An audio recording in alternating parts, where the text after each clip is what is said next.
අයිබෝන් හැමෝම සාදරයෙන් පිළිගන්නවා අපේ A-level විෂය හඳුන්වා දීමේ සම්මන්ත්‍රණයට. ඉතින් මම හිතනවා අපි කලින් හඳුන්වා දීමේ කිව්වා වගේ ඔය ඇවිල්ලා ඉන්නේ මෙතන ICT subject එක මොකක්ද ඊට පස්සේ ඒක ඉගෙනගෙන මේ ඔයාගේ future career එකට උදව්වක් වෙන්නේ කොහොමද ඊට පස්සේ ICT වලින් එකක් ගන්න practical strategy එක මොකක්ද කියන දේවල් ටික ක්ලියර් කරගන්න තමයි මෙතෙන්ට ඇවිල්ලා ඉන්නේ කියලා මම හිතනවා. ඉතින් මම විශ්වාස කරන හැමෝටම මම කියන දේ ඇහෙනවා කියලා. ඉතින් අපි පටන්ගෙන යමු. හරි. මගේ නම තිලින බාලසූරිය. මම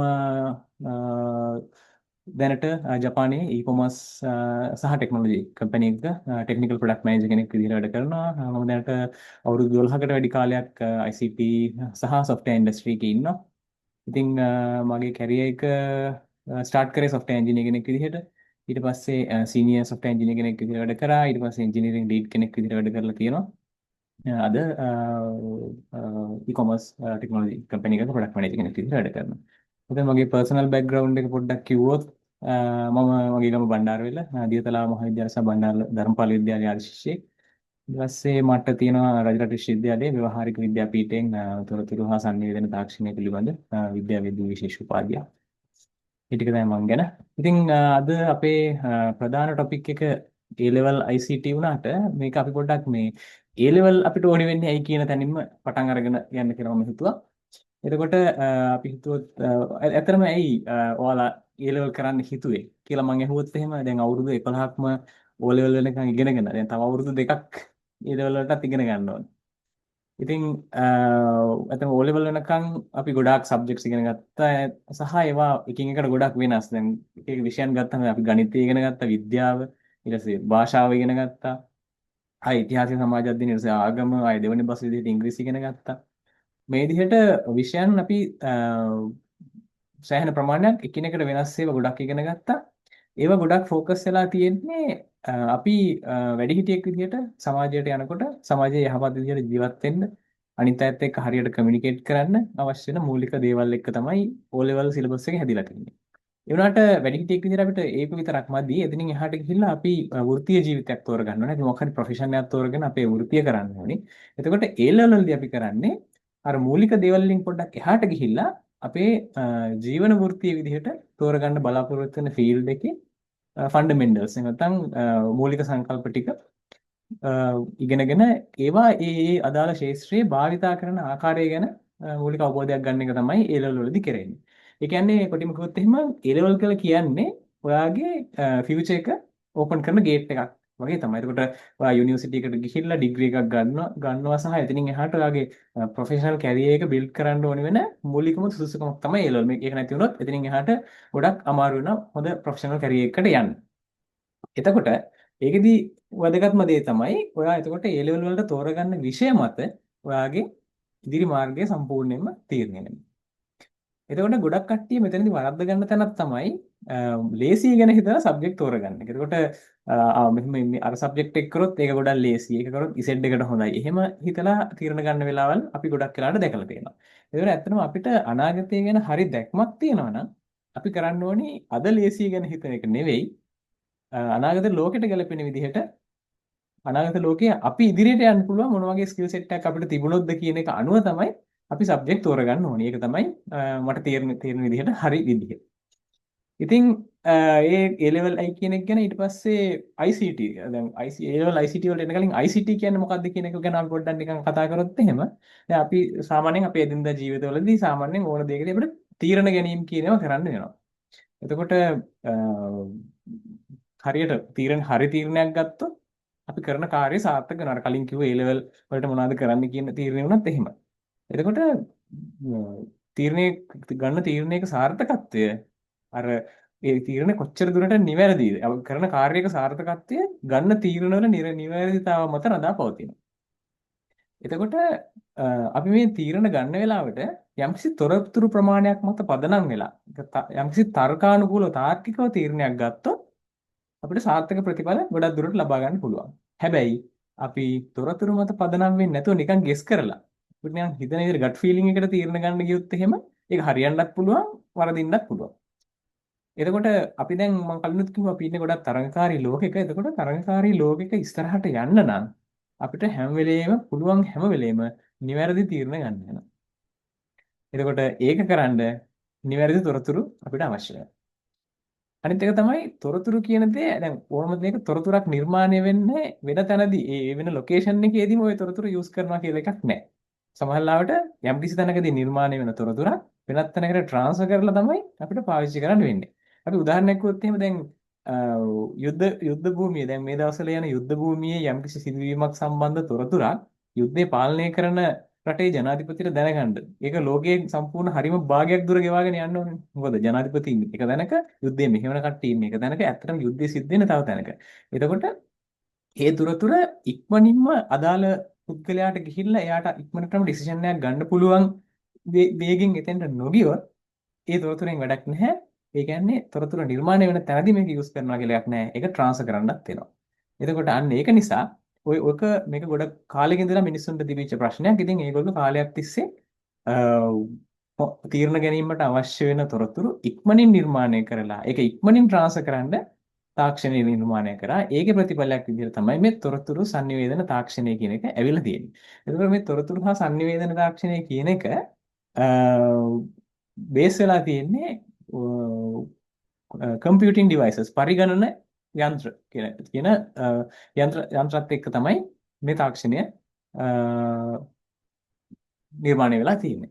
එතකොට මේ විෂය ඇතුළතදී අපි කරන්නේ තොරතුරු නිර්මාණය කරන්න සහ sannivedana කරන්න හදාගෙන තියෙන මේ තාක්ෂණයේ මූලික සංකල්ප ටික ඉගෙන ගන්නවා. ඒ වගේම ඒවා ප්‍රායෝගිකව මොන වගේ තැන්වලද යොදන්නේ කියන එක ගැන ටිකක් සාමාන්‍යයෙන් ගැඹුරින් ඉගෙන ගන්නවා. ඒක තමයි මේ විෂයේදී අපි කරන්නේ. ඊළඟට ඇයි ICT ඕනි වෙන්නේ? ICT එක දැන් මම කලිනුත් යම්කිසි ප්‍රමාණයකින් දේවල් ටිකක් කිව්වා. අපි තව ටිකක් ඒක ටිකක් විස්තරාත්මකව පොඩ්ඩක් සලකලා බැලුවොත් එහෙම දැන් මුලින්ම සරලව කිව්වා නිවැරදි තීරණ ඉක්මනට ගන්න අවශ්‍ය වෙන තොරතුරු නිර්මාණය කරලා සහ ඒක තවත් තැනකට අවශ්‍යතාව අනුව sannivedanaya කරගන්න අපි මේ තොරතුරු ICT අපිට ඕන වෙනවා කියලා. එතකොට උදාහරණයක් විදිහට අපි ගමු අපි හිතමු ශ්‍රී ලංකා ක්‍රිකට් කණ්ඩායමේ කැප්ටන් ඉන්නවා. දැන් ඊළඟට අපි හිතමු අපිට තියෙනවා ඊළඟට ඉංග්ලන්ඩ් එක්ක මැච් එකක් තියෙනවා. මැච් එක තියෙන පල්ලිකලේ තමයි තියෙන්නේ. දැන් ඔන්න අපේ ශ්‍රී ලංකා කැප්ටන්ට හම්බ වෙනවා කාසිය වාසිය හම්බ වෙනවා. එතකොට එයා ගන්න තීරණය මොකද්ද? එතකොට එයා ක්‍රිකට් විදිහට එයාට පුළුවන් අහඹු ලෙස හරිම බැට් කරනවා කියලා ගන්න. ඒනට මේක නිකන් මේ අපි ගමේ ගහන මැච් එකක් නෙවෙයි. ඒතකොට ජාත්‍යන්තර තරගයක්. එහෙම නිකන් අහඹු ලෙස තීරණ අරගෙන හරියන්නේ නැහැ. මැච් එක දිනන්න තමයි තීරණ ගන්න. එතකොට ඒ වගේ වෙලාවට කොහොමද ඒ වගේ වෙලාවක තීරණයක් ගන්න ඕන වුණාම ඒකට කැප්ටන් කෙනෙක් කොහොමද තීරණයක් ගන්නව ඇත්තේ? අද කාලේ වෙන දේ තමයි ක්‍රිකට් කැප්ටන්ලා කාලගුණානායකය බලන හවස් වෙනකොට වහීද පින්නක් වැටෙයිද? එතකොට ඒ වගේම කලින් තරඟවල පිච් එකේ හැසිරීම කොහොමද? දැන් පින්න තියෙනකොට කලින් ප්ලේ කරපු තරඟවල මොකද වෙලා තියෙන්නේ? ඊට පස්සේ ප්‍රධානම දේ තමයි ප්‍රතිවාදී කණ්ඩායමේ සංයුතිය. ඒගොල්ලන්ගේ ක්‍රීඩකයන්ගේ ළඟදී කොහොමද ඒගොල්ලන්ගේ පර්ෆෝමන්ස් ඒගොල්ලෝ කොහොමද වැඩියෙන් ඉන්න ක්‍රීඩකයෝ ඒගොල්ලන්ගේ ඒ සංයුතිය අනුව මේ ටීම් එක බැටිං පැත්තද වැඩියෙන් හොඳ බෝලිං පැත්තද. ඒකට ඒ ඔක්කොම සලකලා බලලා තමයි තීරණයක් ගන්න. රයිට් අපි කාසිය වාසිය આવොත් මොකද්ද කරන්නේ? බැට් කරනවද බෝල් කරනවද කියලා. එතකොට මෙතනදී එක දෙයක් අපිට පැහැදිලි වෙනවා. දැන් ඔය මම කිව්ව විදිහට ඒවා අදාළ ක්‍රීඩා පිටියේ කලින් තරඟවල තොරතුරු ඊට පස්සේ ප්‍රතිවාදී ක්‍රීඩකයන්ගේ තොරතුරු මේ සේරම දැන් ක්‍රිකට් නායකයාට මොලේ ඇතුලේ ඔය ටික ඔක්කොම තියාගෙන ඉන්න බෑනේ. ඒ කියන්නේ ඒක මිනිස් මොලේක ලිමිට් එකක් තියෙනනේ. ඒ නිසා මේක මේ වගේ වෙලාවකදී අපිට තොරතුරු ටික හරියට මැනේජ් කරගන්න තාක්ෂණය අවශ්‍ය වෙන තැනක් විදිහට අපිට උදාහරණයක් විදිහට සැලක ගන්න පුළුවන්. ඒතකොට ওই වගේ දේවල් වලට තමයි ICT ඕනි වෙන්නේ. එතකොට දැන් ඊළඟට බලන දේ තමයි ඇයි ඔයා ICT ඉගෙන ගන්න ඕනේ? ඔව් දැන් අපි කලින් ගත්ත උදාහරණේ හිතමු කැප්ටන් ගැන හිතන්නකෝ. දැන් එයාගේ එක්ස්පර්ටිස් ටික තියෙන්නේ ක්‍රිකට් ක්‍රීඩා කරන්න. හැබැයි තරඟයේ දිනන්න එයාට අවශ්‍ය වෙන තොරතුරු ප්‍රමාණයක් තියෙනවා. ඒවා එයාට ඔළුවේ තියාගන්න බෑ. ඒක යම්කිසි ක්‍රමයකට එයා ඒ තොරතුරු ටික මැනේජ් කරගන්න ඕනේ. එතකොට දැන් එයා ක්‍රිකට් ගහන එක පැත්තකින් තියලා මෙතන තාක්ෂණය භාවිතා කරන්න හැටි ඉගෙනගෙන ඒකෙන් සොලියුෂන් එකක් හදාගෙන ඊට එහෙම කරොත් එහෙම එයාට ක්‍රීඩාවත් එක්ක ફોකස් කරන්න වෙලාවක් නැහැ. එතකොට එයා අදාළ වැඩේ නෙවෙයි වෙන වැඩක් කරන්න යන්නේ. අන්න ඒ නිසා තමයි ඔයා ICT කරන්න ඕනේ. මොකද මේ concept ටික ඉගෙනගෙන ඒක රියල් වර්ල්ඩ් එකේ තියෙන ප්‍රශ්න වලට කොහොමද ICT වලින් සොලියුෂන් දෙන කෙනෙක් බවට පත් වෙන්නේ කියන එක හදාගන්න තමයි ඔයා ICT ඉගෙන ගන්න ඕනේ. එතකොට මේකේදී අපිට පැහැදිලි වෙන දේ තමයි අපි දැන් මේ ක්‍රිකට් ගැන කතාවට ආවට ක්‍රීඩාවෙන් ආවට තීරණයක් ගන්න වෙන ඕනෑම ක්ෂේත්‍රයකදී ඕනෑම ව්‍යාපාරයකදී නිවැරදි තීරණයක් ඉක්මනට ගන්න වෙනවා නම් අන්න එහෙනම් හැම වෙලේම මේ තාක්ෂණය කියන එක අපිට අවශ්‍ය වෙනවා. උදාහරණයක් විදිහට ක්‍රීඩා විතරනේ. දැන් අපි ගත්තා සෞඛ්‍ය ශාස්ත්‍රය ගත්තත්, ඊට ව්‍යාපාර, ෆයිනෑන්ස් පැත්ත, ඊට පස්සේ ඉංජිනේරින්, ඉන්ඩස්ට්‍රීස්, ඊට පස්සේ ඇග්‍රිකල්චර්, ඊට පස්සේ ට්‍රාන්ස්පෝර්ටේෂන් ඔහු විතරනේ. දැන් රාජ්‍ය පරිපාලනයේදී පවා දත්ත මත පදනම් වෙලා තොරතුරු මත පදනම් වෙලා තමයි හැම වෙලෙම තීරණ අරගෙන සාර්ථකත්වයේ කරා යන්න අපිට පුළුවන්කම හම්බ වෙන්නේ. ඒ නිසා එතකොට අර කලිනුත් කිව්වා වගේ ওই තොරතුරු නිර්මාණය කිරීම, කළමනාකරණය කිරීම කියන දේවල් ටික අපිට මිනිස් මොලෙන් විතරක් කරන්න බැරි නිසා ඒක හරිම අකාර්යක්ෂමයි. ඒ නිසා මේකට විසඳුමක් විදිහට හම්බෙලා තියෙන මේ තාක්ෂණය ඕනි වෙනවා. ඒ තාක්ෂණය හැම ක්ෂේත්‍රයකදීම ඇප්ලයි වෙනවා. ඒ නිසා හැම ඒ ක්ෂේත්‍රවල නිපුණතාවයේ තියෙනවා වගේම ICT සම්බන්ධ නිපුණතාවයක් ස්කිල් එකක් තියෙන වෘත්තික පිරිසක් ලෝකෙට අවශ්‍ය වෙලා තියෙනවා. අන්න ඒ නිසා තමයි අපි A-level විෂය ධාරාවන් තෝරනකොට අපිට තියෙන ඕනෑම විෂය ධාරාවක් යටතේ ICT කියන විෂය හදාරන්න අවස්ථාව අපිට ලබා දීලා තියෙන්නේ. හරි. එතකොට ප්‍රධානම දේ තමයි ICT දන්න අයට තියෙන chance එක තමයි ඕනෑම මම කලින් කිව්වා වගේ ඕනම ක්ෂේත්‍රයක ICT වල හසල දැනුමක් තියෙන වෘත්තිකයන් අවශ්‍ය වෙනවා. ඒ ක්ෂේත්‍රයේ යම් ප්‍රමාණයක නිපුණතාවක් තියෙන්න ඕනේ. සෞඛ්‍ය පැත්තෙන් යම් නිපුණතාවක් තියෙන්න ඕනේ. ඒ එක්කම ICT හොඳටම දැනගෙන ඉන්න ඕනේ. කියන ටයිප් එකේ කට්ටියක් හැම ෆීල්ඩ් එකකටම ඕනේ වෙනවා. අන්න ඒ නිසා තමයි ඔයා ICT ඉගෙන ගන්න ඕනේ. එතකොට මම දන්නේ A-level ICT කරන්න ඉන්න කෙනෙක් සහ කරන කෙනෙක් විදිහට අපිට තියෙන ලොකු ප්‍රශ්නයක් තමයි ICT කරොත් හම්බෙන ජොබ්ස් මොනවාද කියලා. මම නිකන් පොඩි ලිස්ට් එකක් මෙතන හදාගෙන ඇවිත් තියෙනවා. මේක මම නිකන් මෙතන තියෙන නිකන් එක ෆීල්ඩ්ස් වලින් එක A-level ස්ට්‍රීම්ස් වලින් ගියොත් එහෙම හම්බෙන ජොබ් ටයිටල්ස් ටිකක් විතරයි. එතකොට මේ එක ටයිටල් වල ඇතුලේ ඇත්තටම මොකද්ද වෙන්නේ, මොනවද යාට කරන්න තියෙන්නේ, ඔය සැලරිස් කොහොමද, ඒ වගේ ගොඩක් ප්‍රශ්න තියෙන්න පුළුවන්. හැබැයි දැනට අපි නිකන් මම මේ ටයිටල්ස් ටික විතරක් කියන්න යන්නම්. මේ ඉස්සරහට මේ සබ්ජෙක්ට් එක කරගෙන යනකොට මේ ජොබ් ටයිටල්ස් වල කට්ටිය මොකද කරන්න කියන කතාව ඉස්සරහට එනවා. ඒ නිසා ඒක මේ වෙලාවේ මම ලොකු වෙලාවක් අරන් සේරම ටික විස්තර කරන්න යන්නේ නැහැ. නිකන් අපි නිකන් ටයිටල්ස් ටික විතරක් බලාගෙන යමු. මුලින්ම තියෙන ෆිසිකල් සයන්ස් ස්ට්‍රීම් එක අපි කියන්නේ මැත්ස් කරනවා කියලා. ඒකට ෆිසික්ස් කම්බයින්ඩ් මැත්ස් එක අපි ICT කරොත් අපිට තියෙනවා software engineer, ඊට පස්සේ data scientist, AI engineer වගේ තියෙනවා අපිට යන්න පුළුවන් career paths තියෙනවා. ඊට පස්සේ කොමර්ස් එක කරොත් එහෙම තියෙනවා business analyst, IT manager, digital marketing වගේ careers තියෙනවා. ඊළඟට මෙතන පොඩි වැරද්දක් දෙනවා. මේක physical science නෙමෙයි. මෙතන මට arts කියලා කියන්න ඕනේ. එතන පොඩි වැරද්දක්. තුන්වෙනියට තියෙන art stream එකෙන් ගියොත් එහෙම UI UX, ඒ කියන්නේ user interface, user experience designers ලා කියලා ඉන්නවා. ඊට පස්සේ content creators ලා ඉන්නවා. ඊට අමතරව legal tech කියලා තියෙනවා. law field එකත් එක්ක technology සම්බන්ධ වෙලා ඉන්න legal tech කියලා තියෙනවා.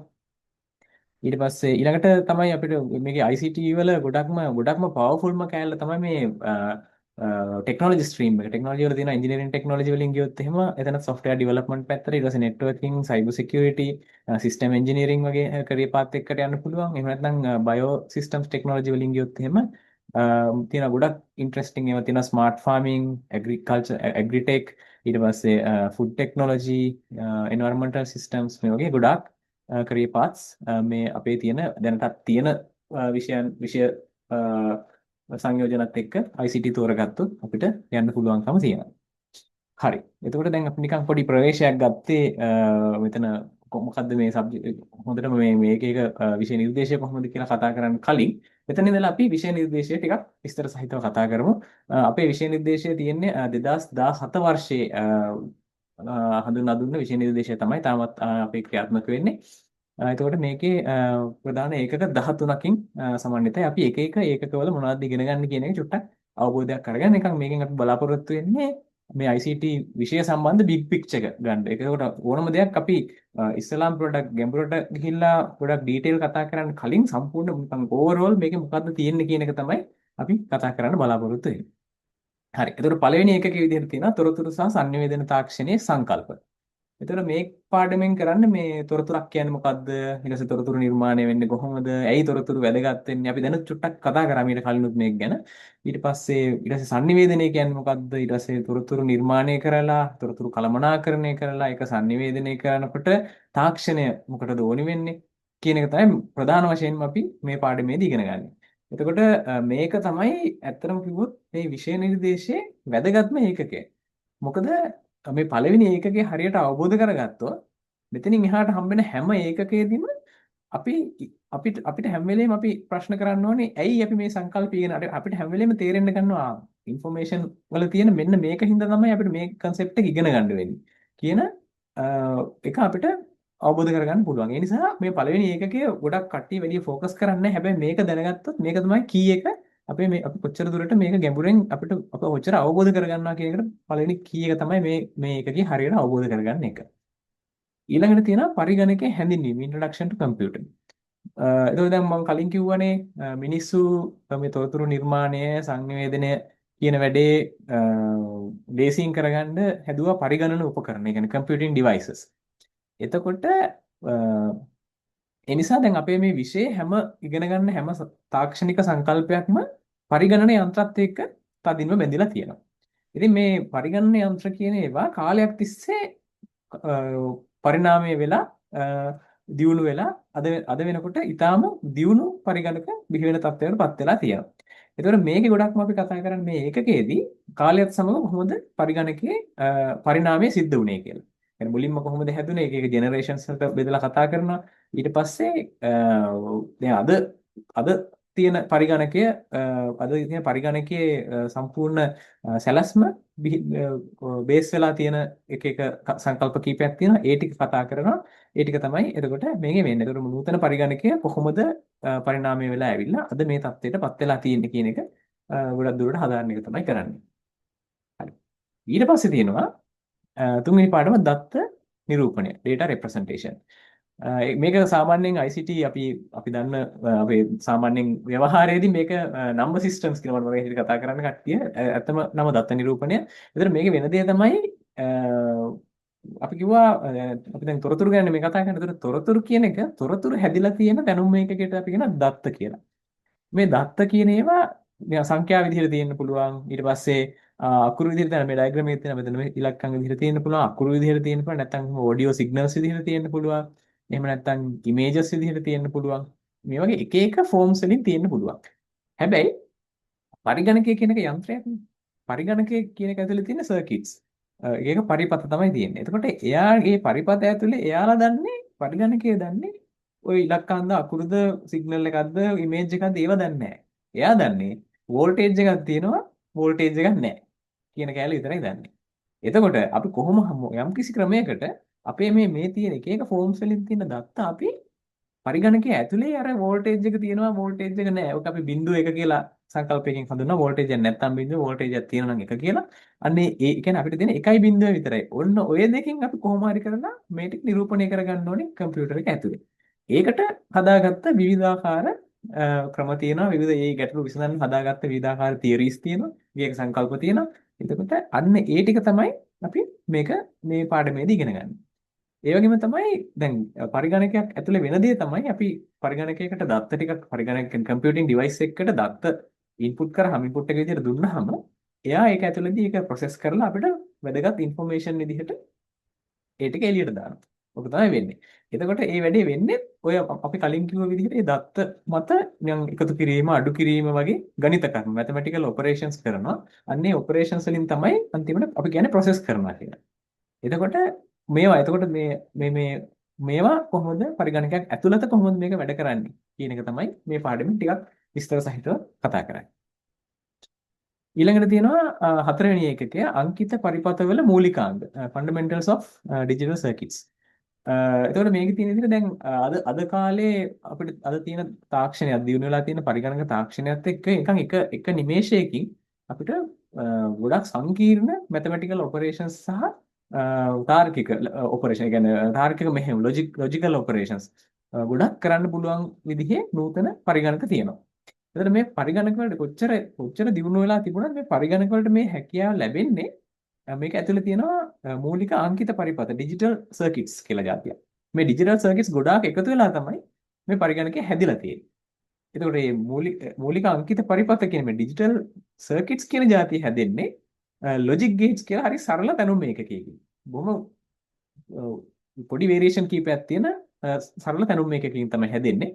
එතකොට මේ අපි කියන තාර්කික ද්වාර කියලා සිංහලෙන් ලොජික් ගේට්ස් වලට ඉතින් අපි මේ එකකේදී කරන්නේ මේ තාර්කික ද්වාරවල ක්‍රියාකාරීත්වය ඊට පස්සේ ඒවා පාවිච්චි කරලා කරන විවිධ ගණනය කිරීම ඊට පස්සේ ඒවා පාවිච්චි කරලා අපි ඒවා එකිනෙකට සම්බන්ධ කරලා එක එක විදිහේ ලොජික් සර්කිට්ස් හදනවා ඊට පස්සේ ඒ අනුව ඒ ආශ්‍රයෙන් අපි ඉගෙන ගන්නවා පරිගණකයක සෙන්ට්‍රල් ප්‍රොසෙසිං යුනිට් එක මධ්‍යම සැකසුම් ඒකකයේ ඇතුලේ කොහොමද මේ තාර්කික පරිපථ පාවිච්චි වෙන්නේ කියලා. ඒතකොට ඇත්තටම මේ වෙලකම් අපි කම්පියුටර් එකේ නිකන් මේ ඒකකයට එනකම් කම්පියුටර් එකේ හાર્ඩ්වෙයාර් ඇතුළටම බහැලා ඇතුලේ මොකද්ද වෙන්නේ කියන ටික බේසික් සංකල්ප ටික සේරම ටික ඉගෙන ගන්න එක තමයි කරන්නේ මේ හතරවෙනි ඒකකයේ වෙනකම්. ඊට පස්සේ පස්වෙනි ඒකකයේ විදිහට තියෙනවා පරිගණක මෙහෙයුම් පද්ධති කම්පියුටර් ඔපරේටිං සිස්ටම්ස්. එතකොට දැන් අපි කලිනුත් කිව්වා දැන් අර දෙවෙනි ඒකකයේදී අපි ඉගෙන ගත්තනේ පරිගණකයේ පරිණාමය වුණ හැටි. ඒකත් එක්කම අපි ඉගෙන ගන්නවා පරිගණකයක් හැදිලා තියෙන්නේ විවිධ උපාංග ගණනාවක එකතුවෙන් කියලා. සාමාන්‍යයෙන් අපි දන්නවා කම්පියුටර් එකක් ගත්තාම ඒකට සම්බන්ධ කරපු එක එක කීබෝඩ් එකක් තියෙනවා, මවුස් එකක් තියෙනවා, විවිධ ඉන්පුට් ඩිවයිස් තියෙනවා. ඊට පස්සේ printer එකක් කනෙක්ට් කරන්න පුළුවන්, ඉන්ටර්නෙට් නෙට්වර්ක් එකට කනෙක්ට් වෙන්න පුළුවන්. කොහොමම විවිධාකාරයේ උපාංග මේකට අපි කනෙක්ට් කරනවා.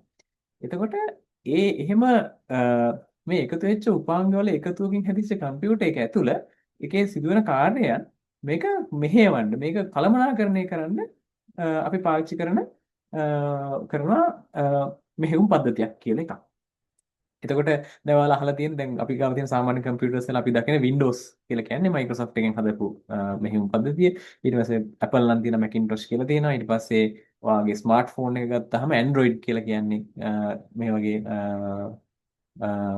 Android iOS කියලා කියන්නේ ඒ ස්මාර්ට්ෆෝන්ස් වල පාවිච්චි කරන මෙහෙයුම් පද්ධතියක්. මෙයාගේ වැඩේ තමයි අර පරිගණන ඔබේ කම්පියුටිං ඩිවයිස් එකට සම්බන්ධ වෙලා තියෙන සියලුම උපාංග ටික කළමනාකරණය කරලා අදාළ මෙහෙයුම් ටික කරන එක. එතන මේක ගැන ගොඩක් විස්තර ගොඩක් සංකල්පات අපි ඉගෙන ගන්නවා. ඊළඟට තියෙන්නේ දත්ත sannivedanaya හා ජාලකරණය data communication and networking. එතකොට මේකෙදි තමයි අපි මුලින්ම sannivedanaya කියන කෑල්ලට එන්නේ. දැන් කලින් මෙච්චර වෙලා පස්වෙනි පාඩම වෙනකම් කරේ පරිගණකයක ඇතුළත ගැන ගොඩක් ඇතුළත වෙන දේ කරා. ඊට පස්සේ ඒක මැනේජ් කරන්නේ කොහොමද OS එකකින් කියලා ගත්තා. ඒ ටිකට ආවා. දැන් මෙතනින් එහාට තමයි sannivedanaya කියන කෑල්ලට මුලින්ම අත තියන්නේ. එතකොට මේකේ කරන්නේ පරිගණක යන්ත්‍ර අතර දත්ත හුවමාරු කරනකොට ඒවා කරද්දී එන ගැටලු මොනවාද? ඒවා කොහොමද විසඳගත්තේ? ඒවා කාලයක් තිස්සේ කොහොමද අපි එක එක සොලියුෂන්ස් දාලා ඒතර අද තියෙන දියුණු තාක්ෂණයේ දැන් මීට අවුරුදු 10කට නැත්නම් 20කට කලින් තිබ්බ data communication technologies නෙවෙයි දැන් තියෙන්නේ. එතකොට ඒ කාලේ ගත්තොත් එහෙම ස්පීඩ් එක හරිම අඩුයි.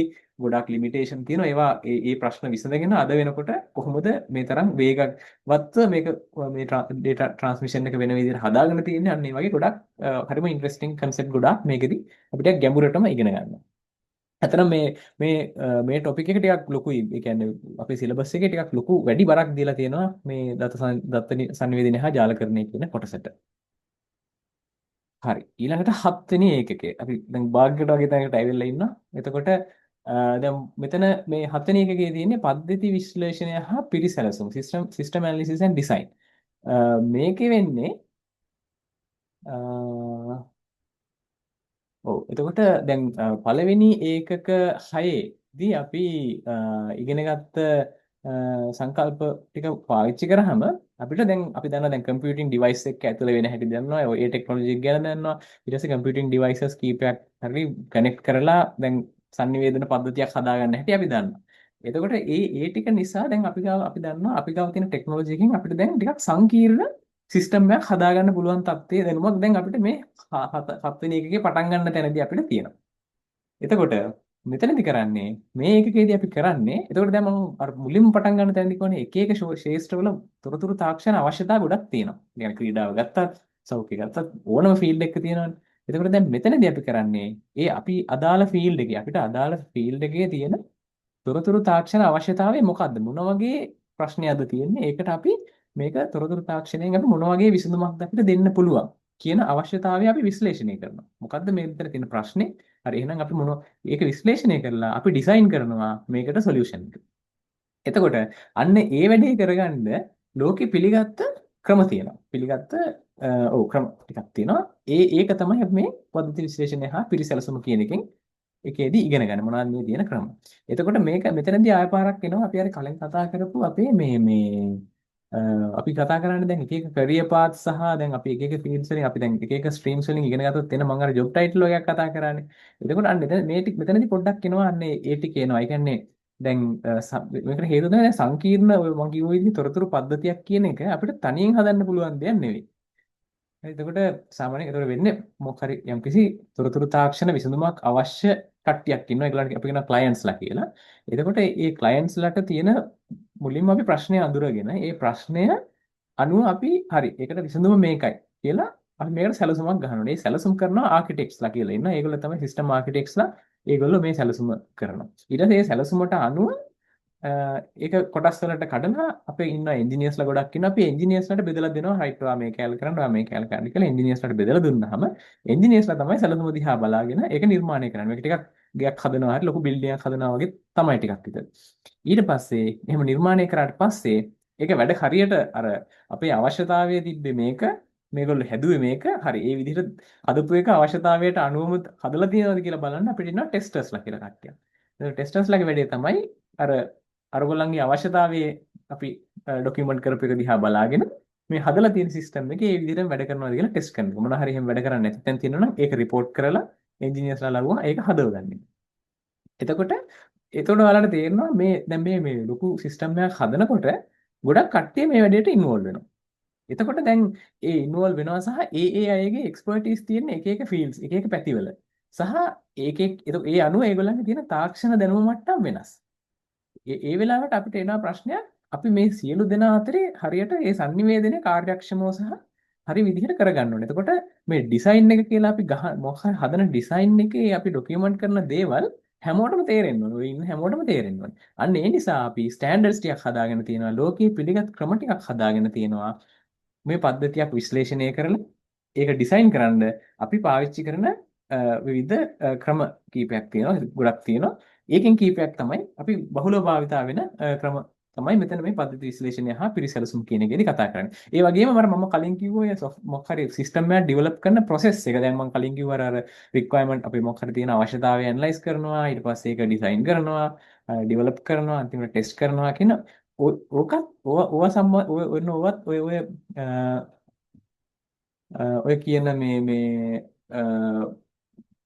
ඒ process එක කරගෙන ඒ process වල කරන ඒ process කීපයක් තියෙනවා සාමාන්‍ය ඉන්ඩස්ට්‍රි එකේ පාවිච්චි නැත්නම් පාවිච්චි වෙන. ඉතින් ඒව ගැන ගොඩක් දුරට විස්තර කතා කරනවා මේ පද්ධති විශ්ලේෂණය හා පිරිසැලසුම් කියන පාඩමේ. හරි ඊළඟට 8 වෙනි එකේ තියෙන දත්ත සමුදාය කළමනාකරණය database management. ඒතර කලින් කතා කරපු විදිය දැන් අපි දැන් ආවනේ දැන් කම්පියුටර් එකේ පොඩි තැන් වල ඉඳලා දැන් ටිකක් ලොකු සිස්ටම් එකකට වෙනකන් ඇවිල්ලා ඉන්නේ. ඒතර මේ ලොකු සිස්ටම් එකක් ලොකු හෝ පොඩි හෝ සිස්ටම් එකක් හදනකොට අපි කියන තොරතුරු පද්ධතියක් කියලා. තොරතුරු පද්ධතියක් හදනකොට තොරතුරු පද්ධතියක් කියලා කියන්නේ අපිට සිද්ධ වෙනවා ඒ තොරතුරු වල තැනුම් එකක දත්ත ගබඩා කරන්න වෙනවා. ඒතර දත්ත දැන් සිස්ටම් එකක් ලොකු වෙන්න මහ විශාල දත්ත ප්‍රමාණයක් ගබඩා කරන්න සිද්ධ වෙනවා.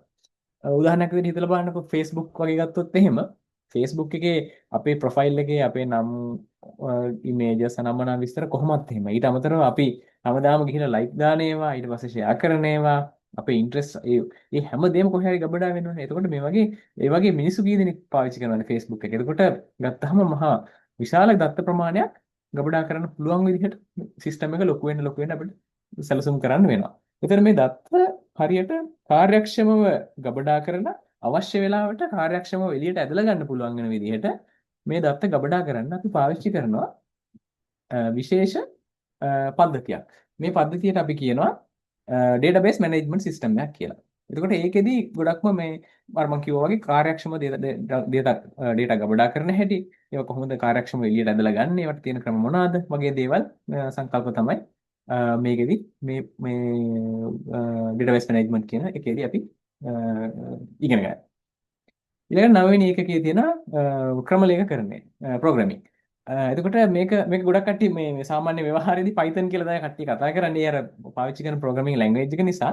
මේක දැන් අපි මොකද වෙන්නේ කියලා නිකන් කතා කරොත් එහෙම පරිගණකයක් පරිගණන උපකරණයක් කම්පියුටර් ඩිවයිස් එකක් කියලා කියන්නේ වෙන දේ තමයි අපි ඉන්පුට් එක විදිහට data දෙනවා දත්ත දෙනවා ඒක ඇතුලේ යම්කිසි process එකක් වෙලා අපිට තොරතුරු ටික නිර්මාණය කරලා එළියට දානවා. ඔක දැන් සරලව වෙන්නේ. ඕක තමයි අපේ මුළු සම්පූර්ණ මේ ICT කියන්නේ ඕක තමයි. ඉතින් ඔය අපි පොඩ්ඩක් පොඩි පොඩි කෑලි වලට ගලවලා ලිහලා බලන්නේ මේ මොකද්ද මේක ඇතුලේ කොහොමද මේ වැඩේ වෙන්නේ කියලා.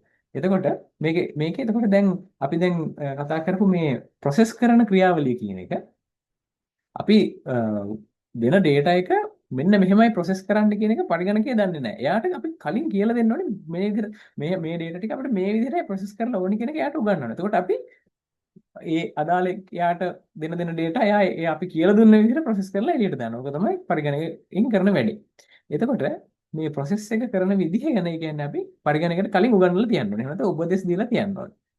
එතකොට මේ එහෙම උපදෙස් දෙනවා හරි එහෙම උගන්වන එකට අපි කියන්නේ පරිගණකයක් ප්‍රෝග්‍රෑම් කරනවා කියලා.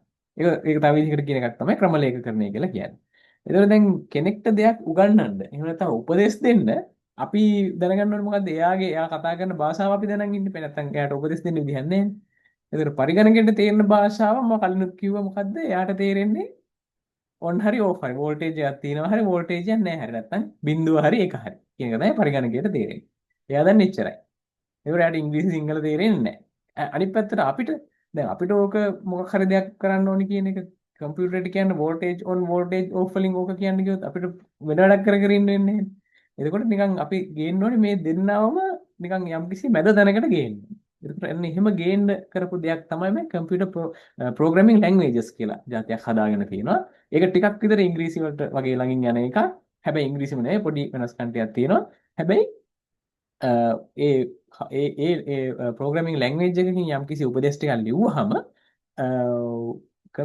අපිට වෙන වෙන ටූල්ස් පාවිච්චි කරලා ඒක කම්පියුටරේට තේරෙන භාෂාවකට හරවලා දෙන්න පුළුවන්. ඒතර ඔය මම කිව්ව ටූල්ස් ගැන ඊට පස්සේ මේ ලැන්ග්වේජ් එකේ මොනවද කොහොමද මේ ලැන්ග්වේජ් එකෙන් ලියන්නේ කොහොම මොනවද කරන්න පුළුවන් වගේ දේවල් මේකෙදි පාවිච්චි කරනවා. ඒකට මේකට ලෝකේ ඒ වගේ පරිගණක භාෂා ගොඩක් විශාල ප්‍රමාණයක් තියෙනවා. මේ වැඩේට අපිට අපේ සිලබස් එකේ තියෙන Python කියන ක්‍රමලේඛකරණ භාෂාව තමයි අපි මේ වැඩේට පාවිච්චි කරන්නේ. ඊට පස්සේ 10 වෙනි එකකය වෙබ් අඩවි සංවර්ධනය වෙබ් ඩෙවලොප්මන්ට්. එතකොට 6 වෙනි එකේදී අපි පටන් ගත්තනේ මතකනේ දත්ත sannivedanaya කියන එක පාවිච්චි කරා. එතකොට දත්ත sannivedanaya කරන එකෙන් අද ලෝකෙට වෙලා තියෙන දේ තමයි ලෝකේ පුරා තියෙන පරිගණක එහෙම නැත්නම් computing devices එකිනෙකට සම්බන්ධ වෙලා තියෙනවා මේ data communication technologies හරහා. ඒකේ ප්‍රතිඵලයක් විදිහට හැදිච්ච එකක් තමයි අපි අන්තර්ජාලය කියලා කියන්නේ. එතකොට ලෝකේ පුරා විසිරලා තියෙන පරිගණන උපකරණ විශාල ප්‍රමාණයක් එකිනෙකට සම්බන්ධ වෙලා ඉන්නවා ඉන්ටර්නෙට් එක හරහා. එතකොට මේක නිසා මේ ජාලයේ තියෙන එක පරිගණකයක තියෙන තොරතුරු අඩංගු අපි කියමු තොරතුරු අඩංගු යම්කිසි ලියවිල්ලක්. ඒ පරිගණකයේ ඉඳලා ගොඩාක් ඈතකින් තියෙන ලෝකයේ වෙන අනිත් කොනේ තියෙන තවත් පරිගණකකින් අපිට බලන්න පුළුවන්. ඒකට අපි තාක්ෂණයක් හදාගෙන ඉන්නවා. ඒ තාක්ෂණයෙන් බලන්න පුළුවන් ලියවිල්ලකට අපි කියනවා වෙබ් පිටුවක් කියලා. එතන මේකෙන් අපි ඉගෙන ගන්නවා ඒ ආකාරයට කොහොමද මේ වෙබ් පිටුවක් හදන්නේ. වෙබ් පිටුවක් කියන එක දැන් ඒ අර වැඩේ කරගන්න කොහේ හරි තවත් එක තැනක ඉඳන් තවත් තැනක තියෙන ලියවිල්ලක් බලන්න නම් ඒ ලියවිල්ල අපි කොහොමද ලියන්න ඕනේ කියන එක සම්බන්ධ ඒ කරන ස්ටෑන්ඩඩ් විදිහක් තියෙනවා. අන්න ඒ විදි ටික අපි ඉගෙනගෙන එතකොට ඒකට අනුව වෙබ් පිටුවක් හදලා ඊට පස්සේ වෙබ් පිටු ගොඩාක් එකතු වෙලා වෙබ් අඩවියක් කියලා හැදෙන කොහොමද මේ වැඩේ මේක කරගෙන යන්නේ කියන එක තමයි මේකෙදි අපි ඉගෙන ගන්න. ඊට පස්සේ 11 වෙනි එකකේදී තියෙනවා සාර්ව ද්‍රව්‍ය අන්තර්ජාලය. නැත්නම් අන්තර්ජාල සබැඳි ද්‍රව්‍ය. නැත්නම් Internet of Things. මේකට IoT කියලා කියන මේ Internet of Things කියන එක IO පළවෙනි අකුරු තුන අරන් IoT කියලා කියනවා. මේක හරිම ඉන්ටරෙස්ටිං සබ්ජෙක්ට් එකක්. දැන් අපි කලින් කතා කරන්නේ කම්පියුටර් පරිගණක කියන එක ගැන පරිගණක ගැන කතා කරලා ඊට පස්සේ දැන් පරිගණකය කියන එක අපිට නිකන් දැක්කම මතක් වෙනකොට දැන් ඔයාලගේ ජෙනරේෂන් එකට නම් පරිගණකයක් සමහර ලැප්ටොප් එකම නේද අපේ ජෙනරේෂන් එකේ එහෙම දැක්කම ටිකක් ලොකු ඊට වඩා ලොකු ඩිවයිස් එකක් තමයි මතක් වෙන්නේ. ඒතර අපි දෙවෙනි පාඩමේදී ඔය ජෙනරේෂන් ගැන කතා කරනකොට ඔය කතා ටික එනවා. ඒකවල දැන් අද කාලේ වෙනකොට මේ කම්පියුටිං ඩිවයිසස් කියන ඒවා කොච්චර දියුණු වෙලාද කියනවා නම් නිකන් සාමාන්‍ය පරිගණකය විතරක් නෙමෙයි. අපි නොහිතන જાතියේ උපකරණ වලට කම්පියුටිං පවර් එකක් ඇවිල්ලා තියෙනවා. මෙතනත් පොඩ්ඩක් තියෙනවා දැන් අපි දන්නවා දැන් වොච් එකක් කියන එක එහෙම අපි දන්නවා Apple Watch වගේ ඔය දැන් තියෙන ස්මාර්ට් වොච් කියලා තියෙනවා. එයාගේ ඇතුලේ වෙනම කම්පියුටිං ඩිවයිස් එකක් තියෙනවා. ස්මාර්ට් ෆෝන් එකේ තියෙනවා. ඊට අමතරව දැන් මේ වගේ මේ ප්ලග් ප්ලග් පොයින්ට්ස් කියන විදුලි පේන. ඊට පස්සේ බල්බ්. ඊට පස්සේ මේ වගේ මේ මොනවද මේවට කියන්නේ උෂ්ණත්වමාන. ඊට පස්සේ කැමරා. මේ වගේ මෙතන තියෙන බොහොම කීපයක් එහෙම නෙමෙයි මහා විශාල අපි නොහිතන જાතියේ ද්‍රව්‍ය තියෙනවා. එයාලට කම්පියුටිං පවර් එක එනවා. ඊට අමතරව එයාලව අන්තර්ජාලයට සම්බන්ධ කරන්න පුළුවන්කම හම්බ වෙනවා. විදිහ හැදිලා. මේක වෙලා මෙන්න මේ වැඩේ වෙලා තියෙන හේතුව තමයි සාමාන්‍යයෙන් දැන් සාමාන්‍ය පරිගණකයක තියෙනවටත් වඩා කුඩා සැකසුම් ඒකකයක් අපි කියන ප්‍රොසෙසිං යුනිට් එක මයික්‍රෝ ක්ෂුද්‍ර සකසන කියලා කියන මයික්‍රෝ ප්‍රොසෙසර්ස්. මේ මයික්‍රෝ ප්‍රොසෙසර්ස් වල ඒ ටෙක්නොලොජි එක ගොඩාක් දියුණු වෙලා තියෙනවා. ඒ කියන්නේ බොහොම ඉතාම කුඩා ප්‍රමාණයේ ප්‍රොසෙසර්ස් බිහි වෙලා තියෙනවා. ඒවා මේ එක එක ඩිවයිස් වල ඇතුළට එම්බෙඩ් කරලා තියෙනවා. ඇතුළට පාවද්දලා තියෙනවා. ඒක අනුව ඒක නිසා එයාලට පුළුවන් වෙලා තියෙන එයාලට එයාගේ කරන සාමාන්‍ය කාර්යය දැන් ප්ලග් පොයින්ට් එකක් ගත්තාම එයාගේ වැඩේ තියෙන්නේ අර පවර් එක අපිට දෙන අවුට්ලට් එකක් විදිහට වැඩ කරන එක. ඊට අමතරව එයාව ඔන් ඔෆ් කරන්න පුළුවන්. එතකොට දැන් ඔන් ඔෆ් කරන්න අපිට තියෙන ස්විච් එකක්. අපි සාමාන්‍යයෙන් ස්විච් එකක් දාලා ඔෆ් කරනවනේ කරන්නේ. එතකොට අලුතෙන් තියෙන දැන් මේ ඉන්ටර්නෙට් එකට සම්බන්ධ කරන්න පුළුවන් ඒවා වුණාම අපිට පුළුවන් මෙයාව ඔන් ඔෆ් කරන වැඩේ ලෝකෙ වෙන කොහේ හරි ඉඳගෙන අපේ ෆෝන් එකේ තියෙන ඇප් එකක් හරහා බටන් එකක් ප්‍රෙස් කරාම බටන් එකක් ප්‍රෙස් කරාට පස්සේ මේක ඔන් කරනවද ඔෆ් කරනවද කියන තීරණය කරන වගේ දේවල් නේ උදාහරණයක් විදියට. ඉතින් මේ කතාව ගොඩක් මම ඉන්ටරෙස්ටිං කියලා කිව්වා. ඇත්තටම මේක මම කලින් කිව්වා මම දැන් ජපානයේ බේස් වෙලා ඉන්නේ කියලා. ඒතර ජපානය කියන්නේ මේ තාක්ෂණයෙන් අද ලෝකයේ අංක එකටම ඉන්නවා කිව්වොත් ඒක වැරදි නෑ. ඉතින් සාමාන්‍යයෙන් ජපානයේ එදිනෙදා ජීවිතයේදී අපි ගොඩාක් දකිනවා මේවා එක දේවල්. දැන් අපි කතා කරේ කම්පියුටර්ස් කොහොමද ඉන්ටර්නෙට් එකට සම්බන්ධ වෙනවනේ. අපේ ෆෝන්ස් ඉන්ටර්නෙට් එකට කොහොමද සම්බන්ධ එහෙම නෙවෙයි. එක ද්‍රව්‍ය. එක දේවල් පවා කම්පියුටිං පවර් එක අරගෙන ඒගොල්ලෝ අන්තර්ජාලයට සම්බන්ධ වෙලා මහා අමුතු වැඩ කරනවා. ඉතින් ඉස්සරහට කතා කරමු අපි කොහොමද වෙන්නේ කියලා. මේක අපි සිලබස් එක ඉවරලා අපි ඉස්සරහට මේ IoT කියන පාඩමේදී ගොඩක් මේ විස්තර සෑහෙන කතා කරනවා ප්‍රායෝගික උදාහරණත් එක්ක. ඊළඟට 12 වෙනි පාඩම ව්‍යාපාර තුළ තොරතුරු සංනිවේදන තාක්ෂණය. එතකොට අද කාලේ ගත්තාම අන්තර්ජාලය සහ වගේ තොරතුරු සහ සංනිවේදන තාක්ෂණයේ දියුණුවත් එක්ක එතකොට සාමාන්‍ය වෙළඳපොළ ඊට පස්සේ ව්‍යාපාර ගොඩක් තරඟකාරී වෙලා තියෙනවා.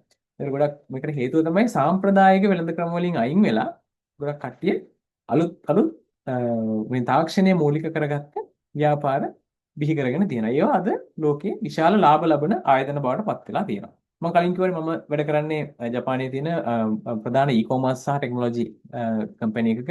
ඒකට මම වැඩ කරන කම්පැනි එකත් 1990 ගණන් වල. ඒ කියන්නේ අන්තර්ජාලයේ බොහෝම ප්‍රාථමික අවධියක තියෙන කාලේ ඒ කියන්නේ මිනිස්සු අන්තර්ජාලය භාවිතා කරලා භාණ්ඩයක් මිලදී ගනී කියලා හීනකින්වත් හිතපු නැති කාලෙක මෙයාලා උත්සාහ කරලා තිනවා අන්තර්ජාලය හරහා වෙළඳාම් කරන්න. මොකද Amazon කියලා තියෙන ප්‍රසිද්ධ ඒකත් ගොල්ලන්ගේ ගොඩක් ඒකට සමානයි. ඒක ජපානයේ අත් හදා බලලා තියෙනවා. මම ඉන්න මේ රක්තෙන් කියන කම්පැනි එක.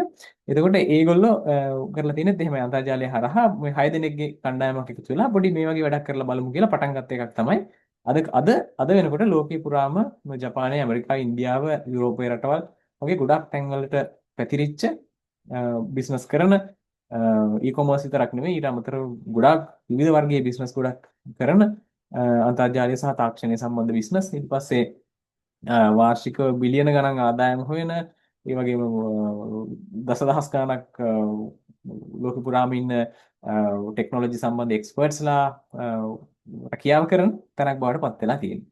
එතකොට ඒ නිසා එතන මට කියන්න ඕන දුන දේ තමයි මේ විදිහට මේ තොරතුරු හා සංවේදන තාක්ෂණය කියන එක ඇතිවීම නිසා මිනිස්සු ව්‍යාපාර කරන විදිය සම්පූර්ණයෙන්ම කඩපිට ගිහිලා තියෙනවා, සම්පූර්ණයෙන් වෙනස් වෙලා තියෙනවා.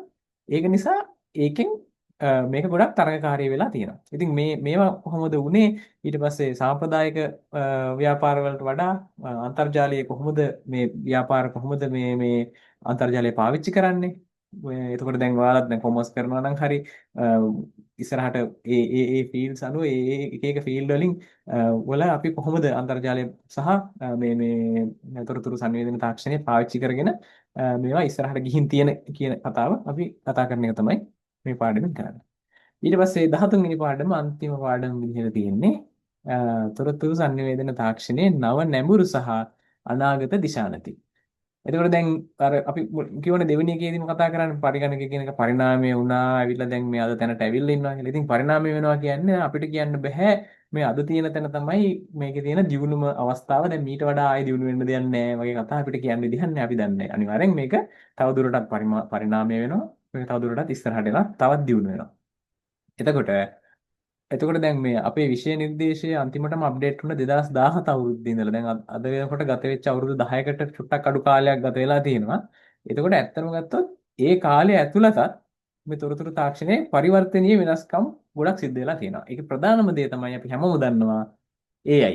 එතකොට AI එහෙම නැත්නම් කෘත්‍රිම බුද්ධිය artificial intelligence. එතකොට කෘත්‍රිම බුද්ධිය නිසා අද සම්පූර්ණ මේ තොරතුරු තාක්ෂණ ශාස්ත්‍රය සම්පූර්ණයෙන්ම කනපිට ගිහිලා තියෙනවා. ඒකට වෙන පැරඩයිම් ෂිෆ්ට් එකක් වෙලා තියෙනවා. ඉතින් එතකොට දැන් මේකේ කතා කරන්නේ මේ තාක්ෂණයේ තියෙන තොරතුරු හා සංවේදන තාක්ෂණයේ තියෙන නවතම නැඹුරු වීම සහ මේකේ අනාගතයේ මොන වගේ එකක් වෙයිද කියලා පුරවකථනය කරන්න ප්‍රෙඩික්ට් කරන්න අපි උත්සාහ කරනවා. ඒතර ඕක තමයි දැන් මෙතන අපි සමහර වෙලාවක් අරන් කතා කරේ අපේ විෂය නිර්දේශයේ කොහොමද පෙළ ගැස්සিলা තියෙන්නේ කියලා. හරි. ඊළඟට ඔව් දැන් AI කතාවත් ආපු නිසා දැන් විෂය නිර්දේශයේ කතාව එතනින් ඉවරයි. ඒ වුණාට දැන් ඊළඟට අද කට්ටියට තියෙන ලොකු ප්‍රශ්නයක් තමයි මේක. මම ඒකත් නිකන් ඒ හින්දා පොඩ්ඩක් මේකට ඇඩ් කරා. AI නිසා AI නිසා මේ ICT වල ජොබ්ස් ටික නැති වෙනවා. ඒ නිසා ICT කරලා වැඩක් නැහැ කියලා කතාවක් පැතිරලා යනවා. ඇත්තටම AI නිසා ICT වලට ලොකු මං කියන්නේ පැරඩයිම් ෂිෆ්ට් එකක් වෙලා තියෙන්නේ කියලා. එතකොට මේක ගැන පොඩ්ඩක් කිව්වොත් එහෙම දැන් ICT සම්බන්ධ ICT කියන එක සහ AI කියන එක ප්‍රායෝගිකව පාවිච්චි කරලා ඒවා පාවිච්චි කරපු සොලියුෂන් ප්‍රායෝගිකව හදලා අත්දැකීම් තියෙන කෙනෙක් විදිහට මට කියන්න පුළුවන් බය නැතුව මේ කතාව සම්පූර්ණයෙන්ම මිත්‍යාවක්. මේක වෙන්නේ නැහැ. මේක මිත්‍යා කතාවක්. ඇත්ත AI නිසා සමහර ICT ටාස්ක් රීප්ලේස් වෙන්න පුළුවන්. කියන්නේ නිකන් ඕනම කෙනෙක්ට කරන්න පුළුවන් විදිහේ නිකන් repetitive task කියලා අපි කියනවා. ඒ වගේ ඒවා අනිවාර්යෙන් AI නිසා රීප්ලේස් වෙලා යයි. ඒවා අයින් වෙලා යයි. හැබැයි අනිත් පැත්තට වෙන දේ තමයි AI නිසා AI සහ ICT වල පදනම වෙලා තියෙන දේ තමයි මොකක් හරි යම්කිසි තියෙන real world problem එකක් තේරුම් ගන්න එක.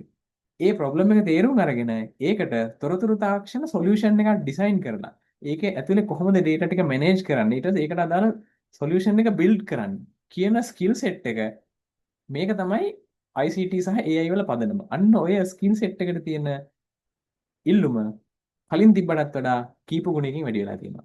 එකම දේ තමයි කලින් ඔය ස්කිල් සෙට් එක පාවිච්චි කරලා අපිට සොලියුෂන් එකක් ඩිසයින් කරලා ඩෙවලොප් කරන්න මාස 6ක් ගියා නම් දැන් ඒක මාසෙන් කරන්න පුළුවන්. එහෙමයි කියලා අර ස්කිල් සෙට් එකට තියෙන වැලියු එක නැති වෙලා නැහැ. ඒ නිසා A level ICT ඉගෙන ගන්න කෙනෙක් විදිහට ඔයා හිතන්න හොඳ නැහැ ඔයාගේ අනිවාර්ය ගෝල් එක වෙන්නේ ප්‍රෝග්‍රෑමර් කෙනෙක් වෙන එක කියලා. එහෙම නෙවෙයි. අපේ විෂය නිර්දේශය පාව පැහැදිලිව කියලා තියෙනවා ICT ඉගෙන ගන්න එකේ අරමුණ ඔයාව උසස් අධ්‍යාපනයට සහ ඔයාගේ ප්‍රොෆෙෂනල් කැරියර් එකට ස්ට්‍රොං ෆවුන්ඩේෂන් එකක් හදලා දෙන එක කියලා. ඒ නිසා මේකට උත්තරේ තමයි මේ කතාව බොරුවක්. ඒ වෙනුවට අනාගත ලෝකයේ දිනන මග තමයි AI සහ ICT කියලා කියන්නේ. එතකොට මෙතන මම නිකන් කියලා තියෙනවා AI වලින් ICT දන්න මිනිස්සුන්ව රීප්ලේස් කරන්න බෑ. ඒ වෙනුවට වෙන දේ තමයි හැබැයි AI මෙහෙම වැඩක් කරනවා. ICT සහ AI ඉගෙන ගන්න එක ප්‍රතික්ෂේප කරන මිනිස්සුන්ව AI වලින් රීප්ලේස් වෙලා යයි. ඒ නිසා අපි AI නිසා ජොබ් නැති ICT වලට තරක් නැහැ කියලා හිතනවා වෙනුවට අපි AI සහ ICT ඉගෙන ගත්තේ නැති වුණොත් තමයි අපිට ප්‍රශ්න වෙන්නේ කියන මයින්ඩ්සෙට් එකේ තමයි අපි ඉගෙන ගන්න වෙන්නේ. ඉතින් විෂය නිර්දේශය සහ ඔය මේ දවස්වල තියෙන දැවෙන ප්‍රශ්නයක් ගැන තමයි මේ විදිහට කතා කරේ.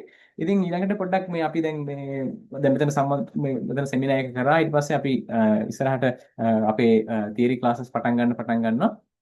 එතකොට තියරි ක්ලාස් වලදී අපි ලබන සතියේ ඉඳන් තියරි ක්ලාස් පටන් ගන්න තමයි ලෑස්ති වෙලා ඉන්නේ.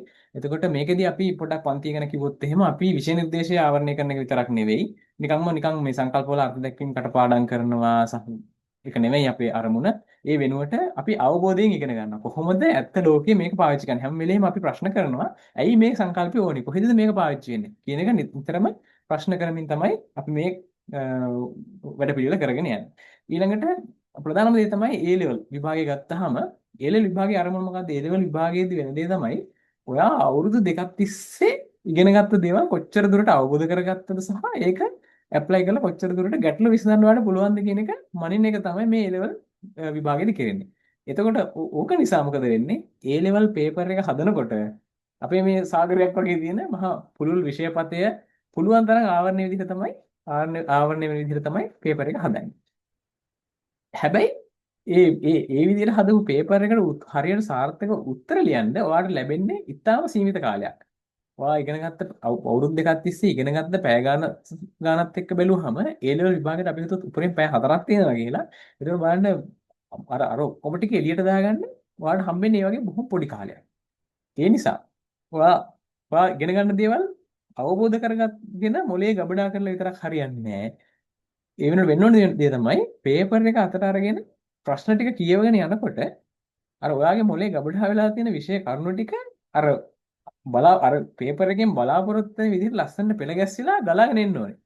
එහෙම ආවොත් තමයි හරියට උත්තරේ හරියට ලියා ගන්න පුළුවන් වෙන්නේ. එතන ගිහිල්ලා වෙනම අර ඒ තියෙන සීමිත කාලයේදී මුළු සිලබස් එක එක කොනක ඉඳන් අනිත් කොනට සර්ච් කරලා උත්තර හොය හොය ඉන්න වෙලාවක් නැහැ. ප්‍රශ්නේ කියවනකොට උත්තරේ ගලාගෙන එන විදිහට වෙන්න ඕනේ. මේක ඉබේ වෙන්නේ නැහැ. මේක කරන්න නම් ඒක සාර්ථක වෙන්න නම් අපේ බ්‍රේන් එක මේ වැඩේට හොඳට ට්‍රේන් වෙලා ඉන්න ඕනේ.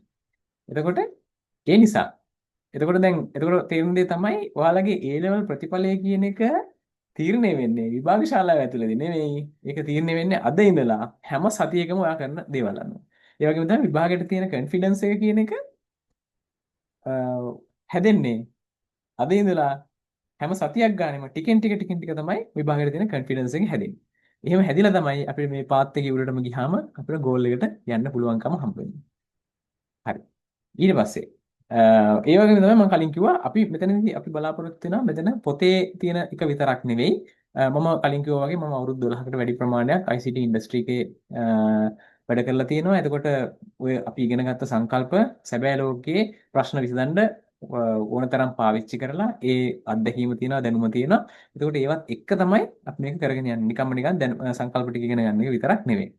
ඒ වගේම තමයි දැන් අද ගත්තාම තාක්ෂණය අතින් ලෝකයේ ඉන්න ඉදිරියෙම ඉන්න රටක් වෙන ජපානයේ ඒ වගේම මේ ජපානයේ තියෙන ප්‍රමුඛ තැනක තියෙන තාක්ෂණික සමාගමක වැඩ කරපු අත්දැකීම් තාමත් වැඩ කරමින් තියෙන අත්දැකීම් ටික තියෙනවා. එතකොට විවිධ රටවල් වලින් ආපු දක්ෂ ICT ප්‍රොෆෙෂනල්ස්ත් එක්ක එකට වැඩ කරලා ලබාගත් අත්දැකීම් ප්‍රමාණයක් තියෙනවා. එතකොට මේ ඔක්කොම ඔයාලත් එක්ක බෙදා ගන්න ගමන් තමයි අපි මේ ක්ලාස් එක ඉස්සරහට කරන් යන්න බලාපොරොත්තු වෙන්නේ. ඒ නිසා මේක ඔයාව A level වලින් එහාට ගිහිල්ලා ඉතින් ICT ෆීල්ඩ් එකේ ඔයාගේ කැරියර් එකට සූදානම් කිරීමකුත් අපි මේකෙන් කරගෙන යන ගමන් තමයි අපි මේක කරන් යන්නේ. ඒකට ඔයාලා නිතරම ඔයාලව මොටිවේට් කරගෙන අපි තියාගන්නවා. ඒක ස්ටෙප් බයි ස්ටෙප් අපි කොන්ෆිඩන්ස් එක බිල්ඩ් කරනවා. ඊට පස්සේ එක්සෑම් එකේදී අදාළ විදිහට දේවල් ටික ගන්නට ගලාගෙන එන විදිහට අපි මොලේ ට්‍රේන් කරනවා. මේක මට කරන්න පුළුවන් මට තනියෙන් කරන්න පුළුවන් දෙයක් නෙවෙයි. අපි වැඩපිළිවෙලේ විදිහට හදලා තියෙනවා. ඔයාලට ඒකේ මම 101ක විතර වැඩක් කරනවා 99%ක්ම ඔයාලගේ වැඩ ටිකක් තියෙනවා කරන්න. ඒ වැඩේ කරන්න කැමති නම් ඔයාලට පුළුවන් අපිත් එක්ක join වෙන්න. ඒ වගේම තමයි ඔයාලට ඉන්න පුළුවන් අපේ රටෙන් ටිකක් එළියට ගිහිල්ලා ලෝකේ බලන්න ලෝකේ ඉන්න දක්ෂයොත් එක්ක උරෙනුර ගැටිලා මේ තාක්ෂණ ලෝකේ තව ටිකක් එක්ස්ප්ලෝර් කරන්න කැමති අය ඉන්න පුළුවන්. ඉතින් ඒ නිසා ඒ අනිත් පැත්තට ගත්තාම ලෝකයේ ICT ප්‍රොෆෙෂනල්ස්ලාගේ ලොකු ඉල්ලුමක් තියෙනවා. විශේෂයෙන් මම දන්න තැනින් කිව්වොත් ජපානයේ ICT ප්‍රොෆෙෂනල්ස්ලාගේ ලොකු හිඟයක් තියෙනවා. ඉතින් ඕන තරම් තියෙනවා ජොබ් ඔපචුනිටිස් තියෙනවා ඒකට හරියන ඒ විදිහට ට්‍රේන් වෙච්ච ඒ හරියට ඒ කන්සෙප්ට් ටික දන්න දෙයක් ඇප්ලයි කරගන්න පුළුවන් ප්‍රොෆෙෂනල්ස්ලාගේ ලොකු හිඟයක් තියෙනවා. ඒක නිසා ඉතින් ඔයා ජපානයේ IT ප්‍රොෆෙෂනල් කෙනෙක් වෙන්න අනාගතයේ කවදා හරි අදහසක් එහෙම තියෙනවා නම් ඒකට අවශ්‍ය වෙන මූලික දැනුම සහ ලංකාවේ අපි ඉගෙන ගන්න දේ තමයි මේ සිලබස් එකේ තියෙන්නේ. ඒකම ජපානයේ තියෙන IT ෆීල්ඩ් එකේ IT ටෙක්නොලොජි IT සහ මේ ටෙක්නොලොජි ෆීල්ඩ් එකේ එක්ස්පෙක්ට් කරන ලෙවල් එක මොකක්ද කියන එක ගැන අවබෝධයක් තියෙනවා. මේ දෙක අතර තියෙන ગેප් එක මොකක්ද කියලා අවබෝධයක් තියෙනවා. ඒත් මේ ગેප් එක ෆිල් කරන්න අපේ මේ ක්ලාස් එකේ අපි ඉගෙන ගන්න ගමන් අපිට පුළුවන් වෙයි කියලා මම බලාපොරොත්තු වෙන. ඒ විදිහට කරගෙන යන්න තමයි අපේ වැඩපිළිවෙල හදලා තියෙන්නේ. හරි. එතකොට ඒ ටික තමයි පන්තිය ගැන. ඊට පස්සේ ක්ලාස් එක කොහොමද ජොයින් වෙන්නේ කිව්වොත් එහෙම අපි තියරි පන්තිය පටන් ගන්න ඉන්නවා ලබන සෙන්සුරාදා මැයි මාසේ 5 වෙනිදා ඉඳලා හැම සිකුරාදා දවසකම හැම සෙනසුරාදා දවසකම ලංකාවේ වෙලාවෙන් හවස 8:30 ඉඳලා රෑ 8:30 ඉඳලා රෑ 10:30 වෙනකම්. එතකොට ඒ වගේම තමයි ඉදිරියට අවශ්‍යතාවය අනුව අපිට පුළුවන් මේ අපි බලාපොරොත්තු වෙනවා මේකේ මේ උනි වුණොත් අපිට මේ දවස් ටික එහෙම ඇඩ්ජස්ට් කරගන්න ඕන නම් එහෙම පුළුවන්කම දෙන ෆ්ලෙක්සිබිලිටි එකක් තියෙනවා. ඉතින් ඔව් එතකොට ඔව් ඔව්. එහෙම තමයි පන්තියට එතන පන්තියට සම්බන්ධ වෙන හැටි ගැන කිව්වොත් එහෙම මේ තියෙන WhatsApp නම්බර් එක සහ මම දැන් Zoom chat එකට එකටත් එව්වා. මේකට මැසේජ් එකක් දාන්න ජොයින් වෙන්න කැමති නම් සහ ඔයාලගේ තව යාළුවෝ ඉන්නවා නම් ජොයින් වෙන්න කැමති අය ඉන්නවා නම් එයාලටත් ෂෙයා කරන්න මැසේජ් එකක් දාන්න අපිට වැඩේ පටන් ගන්න පුළුවන්. එතකොට අනිත් එක තමයි විශේෂයෙන් කියන්න ඕනේ A level කියන එක ගොඩක් තරංකාරී විභාගයක්. හැබැයි අපි හැම වෙලෙම පුළුවන් තරම් හැමෝම එකතු වෙලා මේක කරගෙන යන එක ලොකු එකක් තියෙනවා. ඒ කියන්නේ අපි ක්ලාස් එකකට යනවා, දෙයක් ඉගෙන ගන්නවා, ඊට පස්සේ ආපහු ගෙදර ගිහින් ඒක පාඩම් කරනවා කියන එකට අමතරව අපිට මේක තව ටිකක් අපේ බ්‍රේන් එක මොලේ ට්‍රේන් කරන්න, එළියට දේවල් ඇදලා ගන්න ට්‍රේන් කරන්න පුළුවන් හොඳ දෙයක් තමයි අපි කට්ටියක් එක්ක එකතු වෙලා මේවා ඩිස්කස් කරන එක. ඩිස්කස් කරලා හැමෝම එකට ගොඩ යනවා කියන එක. එතකොට මම කෙනෙක්ට කියලා දෙන එකෙන් මගේ මොලේ ආපහු ඇතුලේ තියෙන එක ඇදලා එළියට ගන්නවා.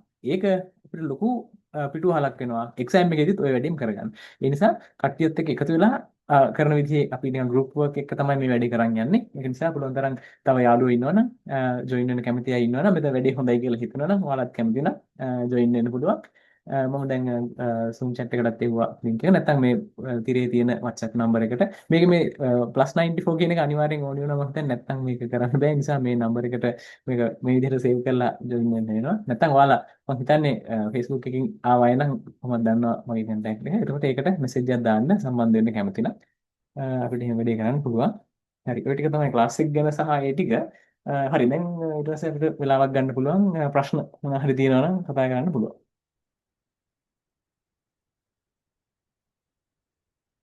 බයිනවා අද කට්ටිය බොහොම අඩු ප්‍රමාණයක් ඉන්නේ අපෝන තරම් වෙලා හරියම කතා කරනවා අපිට තව පැයක් තියෙනවා අපි වෙන් කරගත්ත වෙලාව ඒ නිසා තියෙන ඕන එකක් අහන්න මේක හයික හේන ගොම් ප්‍රශ්නයක් කියලා හිතයි දන්නේ නැහැ එහෙම හිතන්න එපා කිසිම දෙයක් නැහැ දමන් දන්නේ නැත්නම් ආය අහන්න ලැජ්ජෙන්න එපා කිසිම ප්‍රශ්නයක් නැහැ අනිත් අය මොනවා හිතයිද මේ ප්‍රශ්නේ අහන්න තියෙන දේක් අහන්න පුළුවන් අහලා දේවල් ක්ලියර් කරගන්න එක තමයි අපිට ඉස්සරහට යන්න තියෙන හොඳම ක්‍රමය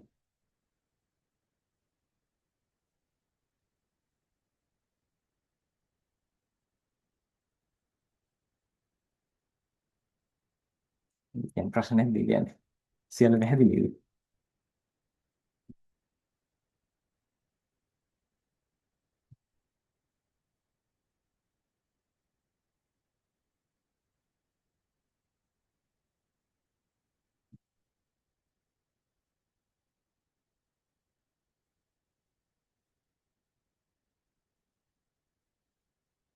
හරි එහෙනම් මොකුත් විශේෂ ප්‍රශ්නයක් නැත්නම් කමන්නේ දැන් අහන්න ලැජ්ජයි වගේ නම් WhatsApp එකෙන් අහන්න ඕන එකක් අහන්න අපි උත්තර දෙන්න ඕනනම් අවශ්‍ය වුණොත් කෝල් එකක් අරගෙන හරි කරන්න පුළුවන් අපි තව මේ වගේම සෙමිනාර් එකක් මේ ඉස්සරහට ආයෙත් පාරක් කරනවා එතකොට කවුරු හරි ඉන්නවා නම් ජොයින් වෙන්න ඕන නම් ඒකට ජොයින් වෙන්නත් පුළුවන් කන්ටැක්ට්ස් තියාගන්න මේකට ක්ලාස් එකට එන්න ඕනේ නැහැ හැබැයි ආවෙ නැත් කමක් නැහැ මොනවා හරි අහන්න දෙයක් තියෙනවා නම් ඒත් කමක් නැහැ WhatsApp එකට මැසේජ් එකක් දාන්න ඕනනම් පුළුවන් වෙලාවක කෝල් කරන්නත් පුළුවන් ඒ නිසා මොනවා හරි සහයෝගයක් අවශ්‍ය දෙයක් තියෙනවා නම් ඕනලාවක අපි ලෑස්ති දැන් ඉතින් කරන්න පුළුවන් එහෙනම් අදට අපි සෑහෙන වෙලාවක් කලින් අද කවුරුත් ප්‍රශ්න නැති හින්දා මේක මෙතනින් නවත්තන්න පුළුවන් හරි එහෙනම් අදට එච්චරයි එහෙනම් හැමෝටම ජය වේවා සුබ අනාගතයක් වේවා කියලා ප්‍රාර්ථනා කරනවා